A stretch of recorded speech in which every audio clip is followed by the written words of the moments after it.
Saudara, di tengah hiruk-pikuk jalanan Jakarta, sirine polisi dan teriakan massa demo bercampur menjadi satu pada malam itu. Afan Kurniawan, seorang pengemudi ojek online, tak pernah menyangka langkah kecil mencari nafkah akan berakhir di sana. Sebuah mobil rantis polisi melaju kencang hingga menabrak tubuhnya tanpa memberikan kesempatan terakhir untuk berpamitan. Mobil rantis tersebut kabur melarikan diri dari tanggung jawab. Sementara Afan, saudara, harus kehilangan nyawa dari kekacauan yang bukan salahnya.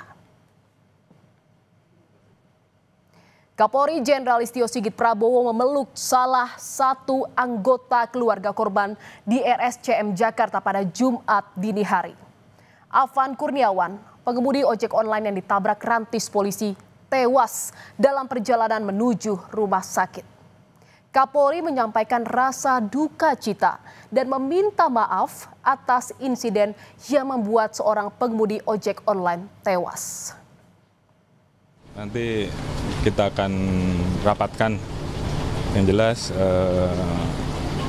kita tangani semuanya satu persatu dan mudah-mudahan semuanya bisa terkelola dengan baik. Saya kira itu.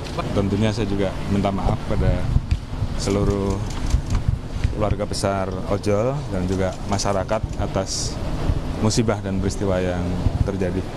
Kami mewakili keluarga besar institusi Polri menyampaikan duka cita yang mendalam dan permohon maaf yang sebesar-besarnya. Mungkin itu yang bisa saya sampaikan. Terima kasih.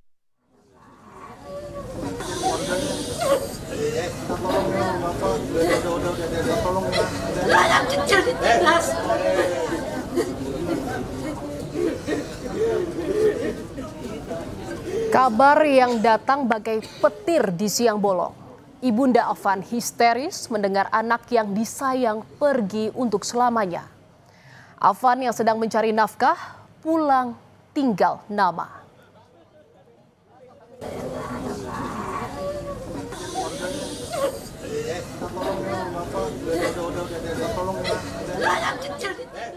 Saudara, ribuan pengemudi ojek online mengiringi jenazah Afan Kurniawan, pengemudi ojek online yang ditabrak rantis Brimob.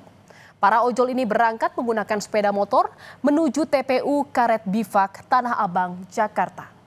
Hal ini sebagai bentuk duka cita dan solidaritas bersama sesama pengemudi ojek online.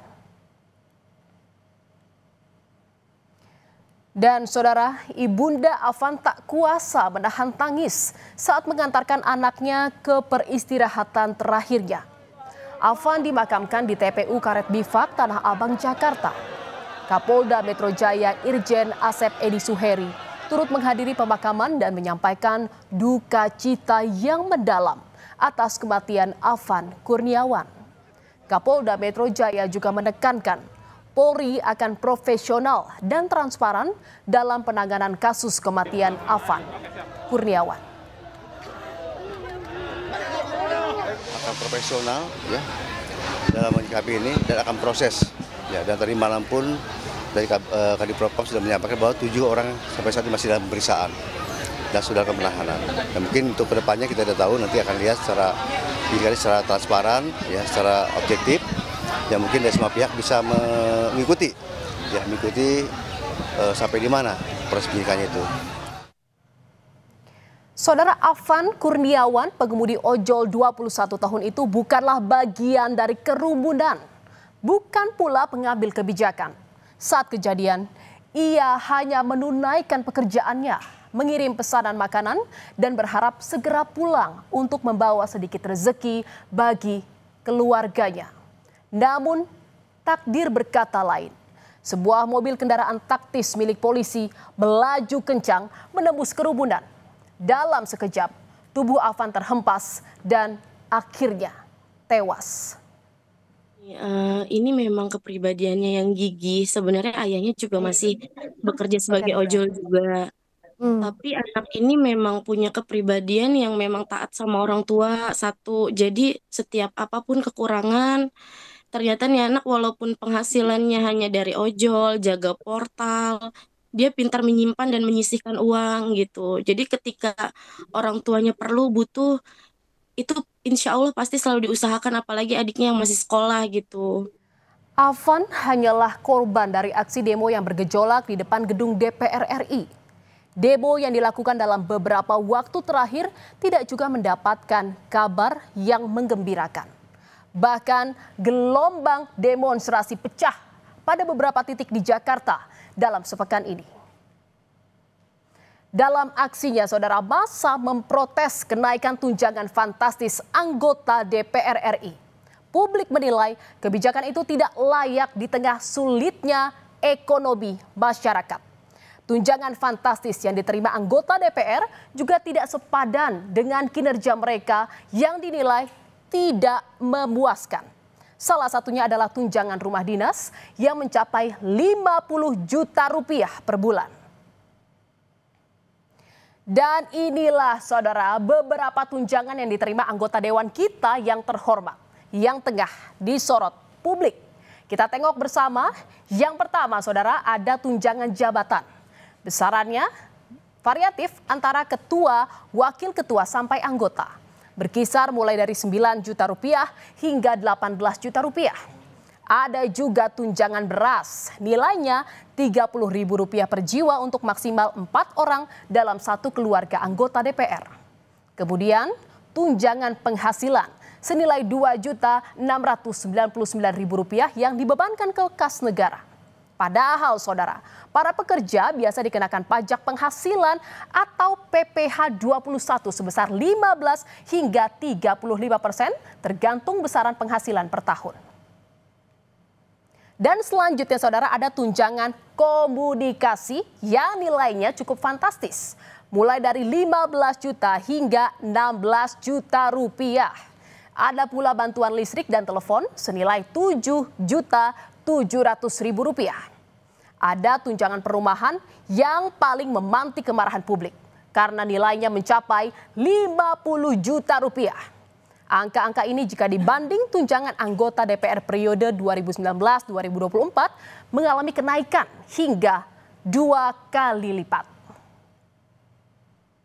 Sebenarnya, saudara, apa alasan sampai harus riuh dan gaduh soal tunjangan anggota DPR ini?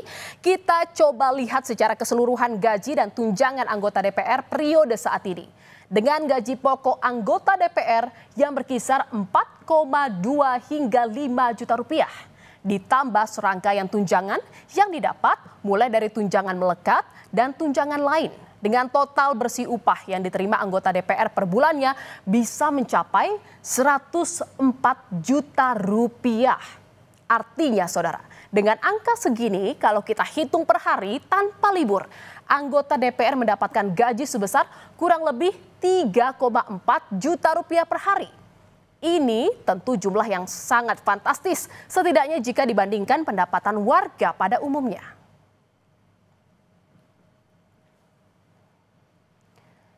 Saudara, serangkaian itu membuat warga protes hingga akhirnya demo yang berujung ricuh. Polisi menembakkan gas air mata ke arah demonstran yang melakukan protes di depan gedung DPR RI. Massa berhamburan menghindari gas air mata. Kepolisian menurunkan lebih dari 4.500 personel untuk mengamankan aksi di gedung DPR RI. Sebelumnya demonstrasi yang dilakukan di DPR juga berujung ricuh kala massa memprotes tingginya tunjangan anggota DPR. Saudara, massa aksi demo di DPR RI akhirnya mundur bahkan hingga memasuki jalur tol dalam kota untuk menghindari gas air mata. Aksi demonstrasi di DPR hari ini merupakan yang kedua usai terjadi pada Senin lalu. Masyarakat yang akan melintas diimbau menghindari kawasan DPR dan sekitarnya.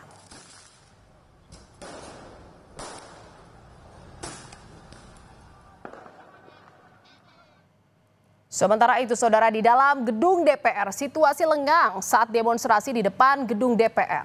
Hal itu buntut dari adanya surat edaran dari Sekretariat Jenderal DPR tentang imbauan work from home atau WFH.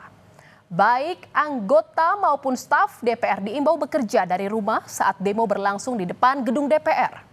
Beberapa kendaraan taktis milik Polri berjaga di dalam gedung DPR guna menjaga pengamanan. Dan saudara, seperti inilah surat edaran tentang penyesuaian pembagian sistem kerja atau work from office dan work from home pada tanggal 28 Agustus 2025 bagi pegawai Sekretariat Jenderal DPR RI. Salah satu poinnya, pegawai yang tidak memiliki penugasan langsung diberikan fleksibilitas untuk melaksanakan tugas kedinasan dari kediaman atau work from home.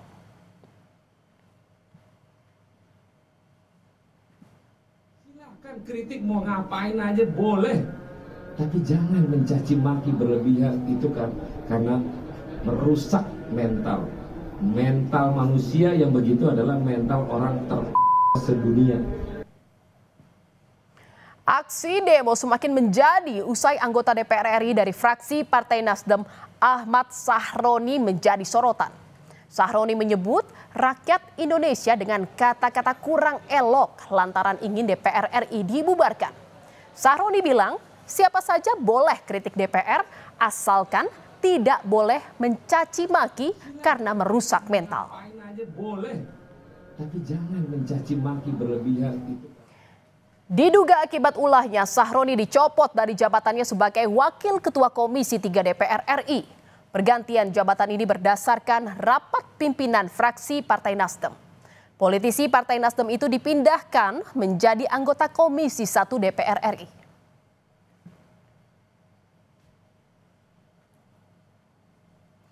Dan saudara, Uya Kuya jadi salah satu anggota DPR yang banyak diserang netizen sebab beredar videonya yang mencibir publik soal gaji DPR. Anggota DPR RI dari fraksi PAN ini lantas membantahnya dengan membuat video klarifikasi.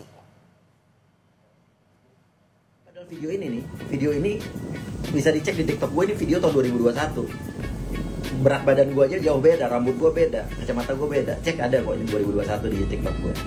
Beredar lagi video seolah-olah gue menantang. Ini ada lagi nih, video ini tahun 2022.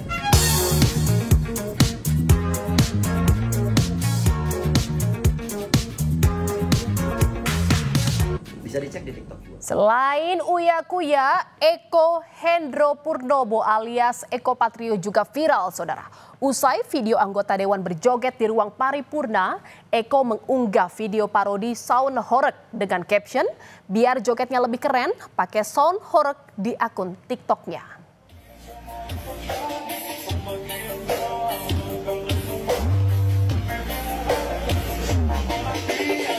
Tapi belakangan saudara, lantaran joget pakai sound horeg viral dikritik publik, ia membantah tak peka dengan masalah yang dihadapi masyarakat.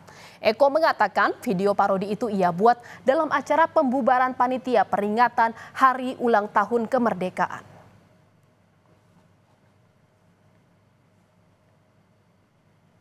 Afan Kurniawan menjadi salah satu korban dari tindakan sewenang-wenangnya polisi dalam mengawal masa aksi. Kejadian ini harusnya bisa diredam jika pimpinan DPR dan pemerintah meninjau ulang tunjangan fantastis anggota DPR RI. Hingga kini belum terdengar tanggapan dari tuntutan yang disuarakan tentang pencabutan tunjangan fantastis. Di setiap kebijakan, setiap kekerasan, selalu ada rakyat kecil yang menanggung akibatnya.